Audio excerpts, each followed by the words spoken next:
So அப்போ நீங்கள் சொல்கிறது பார்த்தா தங்கம் ஒரு முதலீடை நம்ம பார்க்கலாமா, இல்லை ஒரு பாதுகாப்பான ஒரு எட்ஜிங் பணமா, இல்லை ஒரு எமர்ஜென்சிக்கான இடத்த மட்டுமே தான் ஃபோக்கஸ் எப்படி பண்ணணும் சார்?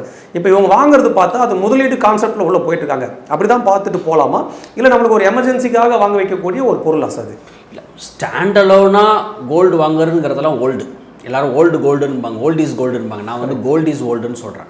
மல்டி அசட் வச்சுக்கிட்டா சரி, கோல்டு வந்து ஒரு ஸ்டோரேஜ் ஆஃப் வேல்யூ இருக்குது. இப்போ எல்லாரும் தங்கத்தை ப்ரொமோட் பண்ணுறாங்க, எங்கே போனாலும் எந்த வீடியோ எதை பார்த்தாலுமே தங்கம் வாங்கிக்கோங்க, தங்கம் வாங்கிக்கோங்க, தங்கம் வாங்கிக்கோங்கிறாங்க. என்னமோ முதல்ல நம்ம கிளியராக தெரிஞ்சுக்கணும், தங்கத்துக்கு ஒரு இன்ட்ரெஸ்ட் கிடையாது. கரெக்ட். பாண்டு வச்சுருந்தீங்கன்னா ஒரு இன்ட்ரெஸ்ட் உண்டு.